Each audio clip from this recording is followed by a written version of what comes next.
taxe RAM, le ministre des Pétantiques répond ce mercredi aux questions des députés nationaux sur cette taxe prélevée dans les téléphones en République démocratique du Congo. Une motion incidentielle a été déposée à l'Assemblée nationale et la motion de défiance des députés du FCC a été rejetée. Bien avant, ce sont les députés du FCC qui ont même quitté la plénière. Cet mémorandum d'entente signé entre la RDC et les Émirats arabes unis, il concerne le secteur économique. Le président de la République a personnellement pris part à cette cérémonie. Procès des experts de l'ONU après 3 semaines de détention. Le journaliste Sosten Kambidi vient d'être placé en liberté provisoire. C'est l'heure de vous informer sur Télé 50. Bienvenue dans ce journal. La coopération bilatérale RDC-Émirats arabes unis, 7 mémorandums d'entente ont été signés entre les deux pays. La signature intervient dans le cadre de l'Expo Dubaï 2020 auquel le chef de l'État Félix Tshisekedi a pris part et concerne plusieurs secteurs économiques. Le président de la République, Félix Antoine Tshisekedi Tshilombo, poursuit son séjour de travail aux Émirats arabes unis. C'est dans la journée de ce mardi 12 octobre 2021 qu'il est arrivé dans la ville de Dubaï pour la signature des protocoles d'entente entre les Émirats arabes unis et la République démocratique du Congo.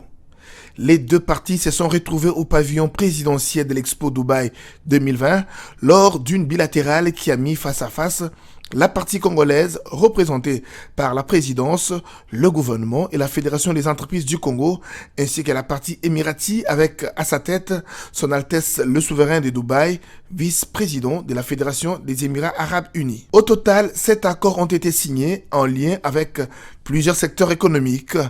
La non-double imposition, la coopération douanière, la protection des investissements, la création d'une commission mixte RDC-Émirats arabes unis, un accord entre la société EMAR et les ministères congolais de l'urbanisme et habitat et des affaires foncières, un accord entre la société Masdar et le ministère des Ressources hydrauliques de la République démocratique du Congo et enfin un accord entre la Chambre de commerce des Émirats arabes unis et la Fédération des entreprises du Congo.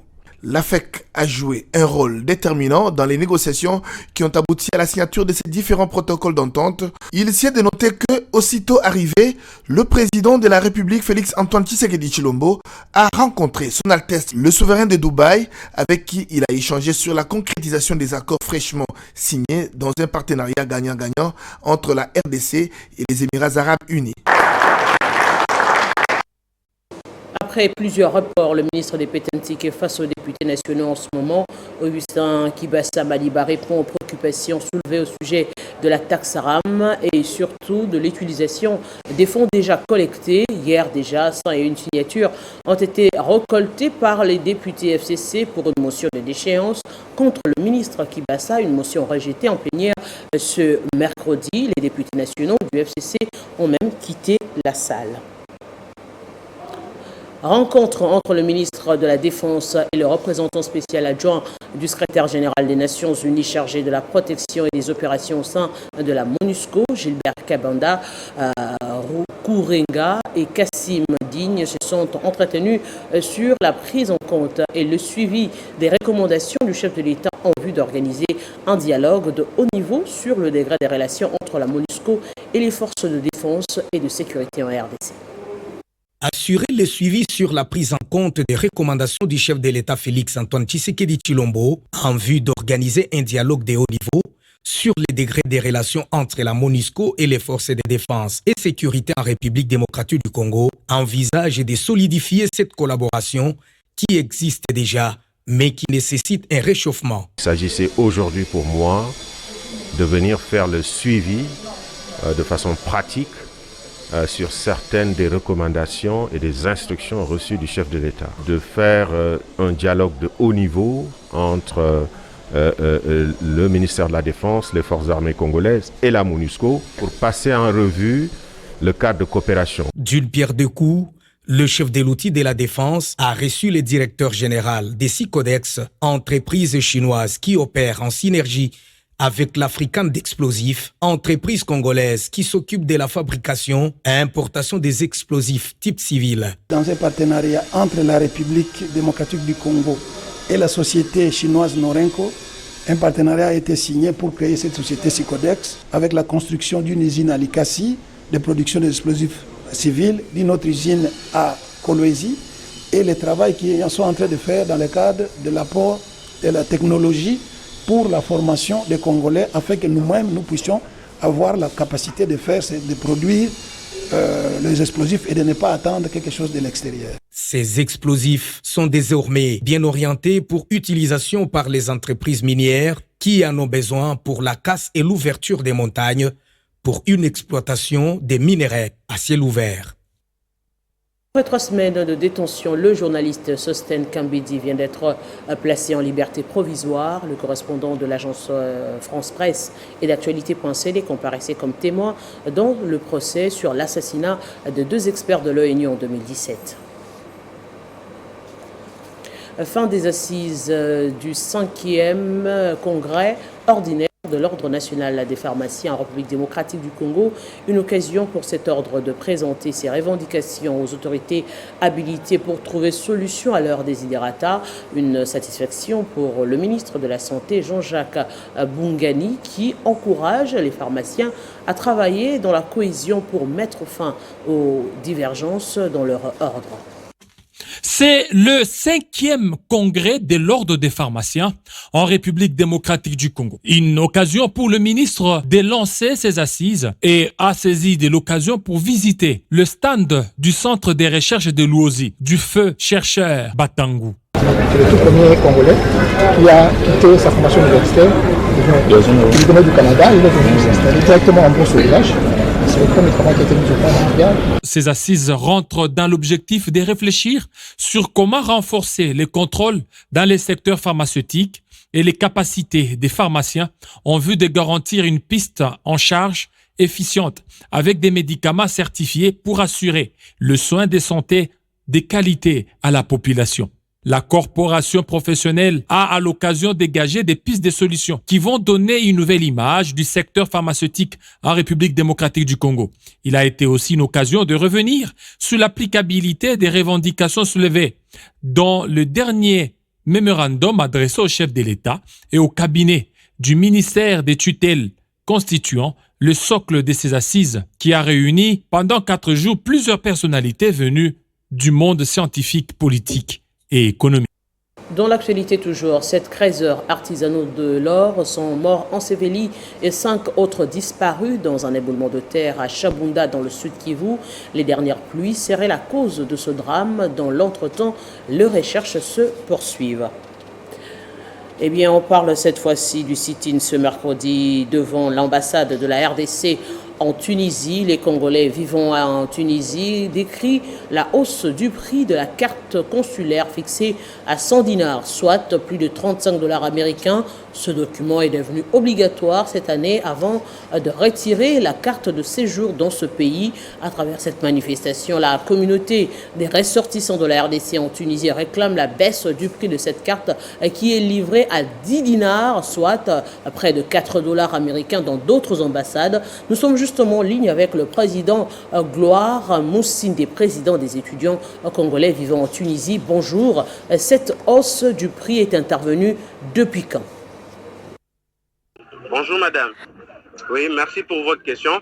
La hausse du prix de la carte consulaire, ça fait presque 2 ans maintenant que le prix a été revu et ça ne permet pas de pouvoir s'en en procurer. Avez-vous obtenu de concret de la part des responsables trouvés à l'ambassade de la RDC en Tunisie? Bon, jusqu'à présent, nous sommes là. Ils ne veulent pas sortir parce que la chargée d'affaires, madame Lukusa, elle est à Kinshasa. Et son conseiller et d'autres membres de l'ambassade, ils sont encore enfermés. Nous demandons à ce que tu puisses sortir, nous expliquer clairement, en bonne et due forme. Nous sommes des intellectuels. On ne va rien faire. Nous sommes juste venus réclamer ce qui nous revient de droit. Alors, que réclamez-vous exactement? Ce que nous réclamons est qu'ils doivent revoir les prix de la carte consulaire. Et nous avons beaucoup de problèmes ici. Nous n'avons pas d'assistance auprès des étudiants congolais. Et tout ce qui est passeport, légalisation des documents, revient 3 fois, 4 fois plus cher que d'autres ambassades. Et ce que nous voulons, on a soumis un mémo déjà bien avant, mais sans suite. Et à plusieurs reprises, nous sommes passés par voie diplomatique, il n'y a pas eu de suite. Et c'est pourquoi aujourd'hui, nous sommes levés tous unis pour qu'on puisse revendiquer ce qui nous revient de droit. Alors, qu'envisagez-vous de faire exactement? Au cas où nous ne sommes pas reçus, on va encore insister à marcher jusqu'à atteindre nos autorités au pays. C'est pourquoi nous avons demandé à certains médias de Kinshasa de pouvoir nous aider à passer nos informations sur vos zones pour que nous puissions être entendus. Alors, vous passez directement sur nos ondes. Quel est votre message à l'endroit des autorités ici en République démocratique du Congo? Oui, ce qu'on peut dire à nos autorités à Kinshasa, de voir un peu ces problèmes parce que trop c'est trop. Et du coup, ce n'est pas facile pour nos étudiants qui puissent au moins revoir, interpeller notre ambassade, notre autorité de l'ambassade, qu'on puisse trouver une solution par rapport à ça. Et parce qu'en fait, on paye des frais x10 et ce qui n'est pas normal. Soit nous voulons à ce que une lettre venant de nos autorités de Kinshasa envoyée au niveau de la communauté et l'ambassade, qu'on puisse discuter et trouver une solution pour nous. Gloire Moussinde, merci. Je rappelle que vous êtes président des étudiants congolais vivant en Tunisie. C'était le vœu de presque tous les chefs d'État africains s'affranchir de la mainmise des firmes pharmaceutiques dans la production des vaccins, puisque l'Afrique est à la traîne avec moins de vaccins par habitant. Mais bientôt, l'Afrique du Sud produira des vaccins Made in Africa pour répondre à ce problème de dépendance. Commentaire de Gaëtan Koubaborandi. Officiellement, c'est le pays africain le plus touché par la pandémie de Covid-19, avec plus de 2,9 millions de cas et 88 000 décès. Et c'est aussi le pays qui, depuis le début, porte haut sa voix sur le plan mondial dans la lutte contre la maladie. L'Afrique du Sud s'est lancée dans la conception d'un premier vaccin africain à ARN messager pour mettre fin à la dépendance du continent vis-à-vis des pays riches. Le projet est dénommé Afrigène. Pour l'heure, près de 7,5 millions d'euros ont été investis dans la recherche et le développement des installations ultra-modernes. Soutenu par l'Organisation mondiale de la santé, le projet pilote fait appel à l'ingénierie inverse qui consiste à rechercher les principes de conception d'un produit pour reconstituer une formule proche du vaccin de Moderna. Les premières doses devraient être prêtes pour des essais cliniques d'ici 1 an, mais des négociations sont en cours pour obtenir un contrat de licence avec une firme pharmaceutique américaine pour la production. Ce nouveau vaccin va répondre aux problèmes de stockage et de conservation des produits puisqu'il va se correspondre aux exigences climatiques du continent. La nouvelle formule pourra ne pas exiger de réfrigération. Une fois mise au point, Afrigène prévoit de former d'autres pays africains à la fabrication du vaccin. Et en sport, tripartite, ministère de Sport, Fédération congolaise de football, association et staff technique des Léopards. Il s'agit d'une rencontre d'évaluation après les 3e et 4e journées des éliminatoires du Mondial Qatar 2022. Pour plus d'efficacité, ils se sont convenus que le sélectionneur principal des Léopards puisse résider sur place en RDC. Passez en revue les 2 dernières sorties des Léopards National A. L'un des points majeurs traités lors de cette rencontre. Nous avons répondu à l'invitation de son excellence, monsieur le ministre. Il est impérieux d'évoquer l'avenir de la sélection congolaise dans les éliminatoires du Mondial Qatar 2022. Désormais, de nouvelles stratégies s'imposent pour capitaliser les 2 prochaines rencontres des Léopards, dont l'apport de tout un chacun est important. Nous avons également arrêté des stratégies. Par rapport à la sélection des joueurs, une commission technique sera mise en place sous la supervision du directeur technique national pour sélectionner certains grands joueurs locaux. Parce que son excellence a dit que nous avons l'un des meilleurs championnats et il est incompréhensible qu'on ne puisse pas retrouver les meilleurs joueurs de ces championnats de la sélection nationale. De cette réunion, il ressort que désormais Hector Cooper, sélectionneur des Léopards, aura une résidence en RDC et un moyen de déplacement, question de lui permettre de garder un œil sur les joueurs locaux. Il voyage déjà demain et par rapport à cela, il va rentrer entre le 20 et le 25. Et au niveau du gouvernement, des dispositions sont en train d'être prises, de sorte que l'entraîneur ait un logement ici et son véhicule pour pouvoir travailler sur place. 3e avec 5 points derrière le Bénin et la Tanzanie, la RDC n'a pas d'autre choix. Au championnat de la Vodacom Première Ligue, le marathon va se poursuivre ce mercredi avec un seul match à l'affiche. Étoile de Kivu va accorder son hospitalité à Chinkunku de Kananga. Et Renaissance du Congo n'a pas pu s'en sortir face à Maniema Union. Les deux équipes se sont quittées sur la note de 2-0 au stade des Martyrs. On écoute la réaction de deux coachs, Daoula Lupembe de Maniema Union et José Moudele de Renaissance. Nous avons joué contre une bête blessée pratiquement. Donc la Renaissance s'est sortie des défaites, nous aussi. Et ce sont les défaites qui ont fait mal. Aujourd'hui, il y avait de la place, je pense, pour faire quelque chose. Mais bon, on a été cueillis à froid dès le début. À la 44e seconde, on a pris déjà le premier but. Ça nous a un peu perturbés. On est revenu et dans cette même désordre-là, on a pris le second but. On a essayé de réajuster par rapport au dispositif et par rapport aux éléments qui étaient sur le banc. On est revenu dans les matchs. Mais moi, je pense que c'est un scénario logique d'un match de la Lina Foot. La Renaissance, ce n'est pas un bébé. Donc, je ne suis pas satisfait. Je ne suis pas non plus déçu aussi. Mais je suis tout simplement, comment je peux dire, je suis resté sur ma soif. Non, ce n'est pas les relâchements. C'est normal. Vous savez qu'on a joué contre Maniema Union, l'équipe qui joue la Ligue des Champions. Nous, on est encore dans le chantier. On travaille pour progresser l'équipe. Vous le savez très bien que Renaissance, c'est la réforme. Je dirais tout simplement qu'il faut encourager ces jeunes. Des erreurs pareilles, c'est la deuxième fois qu'on a 15 à ce moment ici. Ça montre qu'il y a la déconcentration. Donc, on doit travailler sur le mental. C'est important. Mais ce qui est important, on n'a pas perdu les matchs contre Maniema Union, que tout le monde nous a donné comme perdant. Mais je ne peux pas me réjouir du match ni puisqu'on était vraiment au fil de gagner ces matchs. Certes que les gens ont quitté le terrain avant le dernier coup de sifflet de l'arbitre. C'est ça aussi la maladresse, la maladresse de la jeunesse. La Coupe du Congo de volleyball, Mwangeza est le premier qualifié chez les messieurs pour la finale. Le club de Kinshasa a battu cet avant-midi le VC Blessing du Lalaba par 3-7-0, soit une combinaison de 25-19, 25-12, 25-8. L'autre demi-finale qui opposait Espoir à la Police a été dominée par Espoir 3-7-0. Les affiches de la finale qui se jouera le vendredi 15 octobre verra chez les dames la Loi face à et chez les messieurs, Espoir face à Mwangeza. L'heure est au rappel des principaux titres. Taxe RAM, le ministre des Pétentique répond ce mercredi aux questions des députés nationaux sur cette taxe prélevée dans les téléphones en République démocratique du Congo. Une motion incidentielle a été déposée et la motion de défiance a été rejetée. Bien avant, les députés du FCC ont quitté la plénière.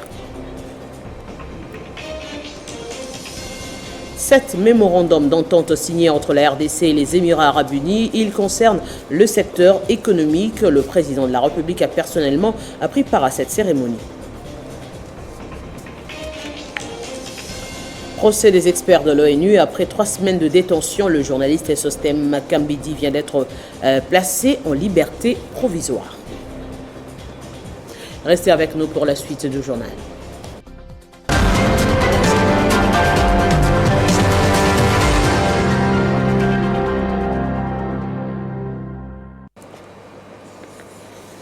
La suite, c'est justement la revue de presse de Christian Kalonji, à qui je dis bonjour et bienvenue.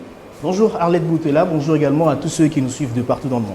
Alors, à la une de votre revue de presse ce mercredi, dossier RAM, le ministre des Pétentique, Augustin Kibassa, répond enfin aux préoccupations des élus au sujet de cette taxe à polémique. Effectivement, Arlette Boutella, c'est donc aujourd'hui que l'on saura si la taxe RAM sera supprimée ou pas.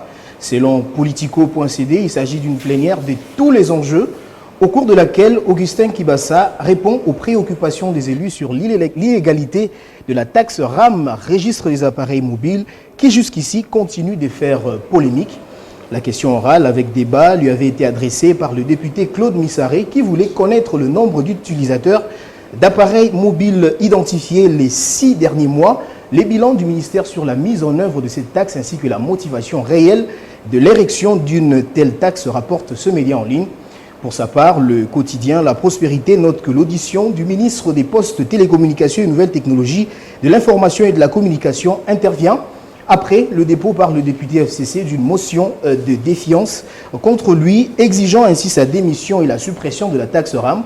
Arlette Boutella, nous venons de l'apprendre via la radio-télévision nationale congolaise que la dite motion qui visait le ministre des PTNTIC vient d'être rejetée par les députés de la majorité, une taxe qui divise même au sein de l'Union sacrée de la nation, pointe Forum des As, qui rappelle la toute dernière réunion de la majorité tenue lundi à l'hôtel du Fleuve autour de cette épineuse question et au cours de laquelle les députés pro-Tshisekedi se seraient séparés en queue de poisson. Et des réponses du ministre Kibassa en retiendra qu'il a dit que ça concerne plutôt la RPTC et non son ministère et qu'il s'en remet au gouvernement pour une décision qui veut soit suspendre ou encore continuer avec la taxe RAM. Évidemment. Et puis à l'international, on parle du report du 18e sommet de l'Organisation internationale de la francophonie prévu en Tunisie.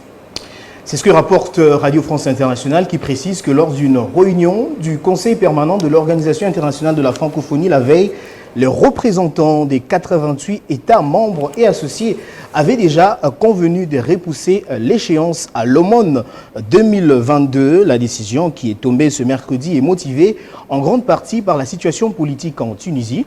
D'après le communiqué de l'Organisation internationale de la francophonie, cette décision est prise pour permettre à la Tunisie de pouvoir organiser cette instance importante dans les conditions les plus optimales.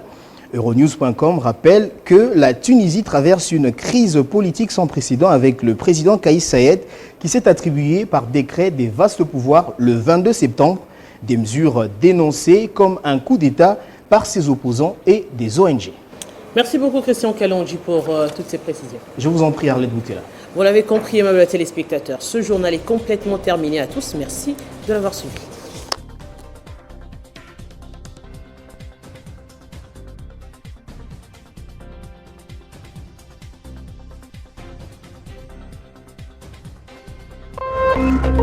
Téléchargez les infos Télé 50 sur www.télé50.cd.